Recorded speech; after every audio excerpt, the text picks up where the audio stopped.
सहरी की भी बड़ी बरकत है। साबका उम्मतां दे अंदर सहरी का रिवाज कोई नहीं सी। साबका उम्मतां दे अंदर रोज़ा जिहड़ा ठपहरा हुंदा सी, रात नूं सौन तो पहले पहले अगर कोई चीज़ खा लई तो खा लई, वगरना सौन तो बाद अगले दिन मगरब तक खान का कोई हुक्म नहीं सी। लेकिन रब ने साडे ते करम किया, अपने प्यारे महबूब दे गुलामां दे सदके अल्लाह तबारक व तआला ने साडे वास्ते रोज़ा सुबह तो लैके शाम तक कर छड़े। और सहरी के अंदर असी बाज़ लोग बड़ी बेहतियाती कर जाने, जदों सहरी का वेला हुंदा है असी इस चीज़ नूं मद्देनज़र नहीं रखते।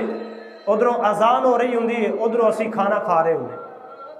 अजान जिहड़ी है ये बारे सानू इलम होना चाहिए कि अजान उस वेले हुंदी है जदों फजर का टाइम शुरू हो जाए।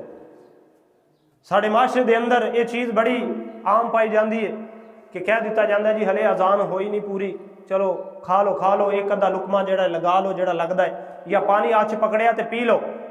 इस बात की तरफ हर मोमिन की तवज्जो होनी चाहिए कि अजान उस वेले हुंदी है जदों अजान का टाइम शुरू हो जाता है। सहरी का टाइम खत्म होने तो बाद अजान का टाइम शुरू होवे तो उस वेले अजान शुरू होंदी है। अजान के दौरान अगर कोई खांदा पींदा है तो ये याद रख लो उसका रोज़ा कोई नहीं होएगा। इस वास्ते इस चीज़ की तरफ तवज्जो होनी चाहिए। और भी रोज़े के मसाइल जिहड़े ने वो सानू ज़हन के अंदर होने चाहिए।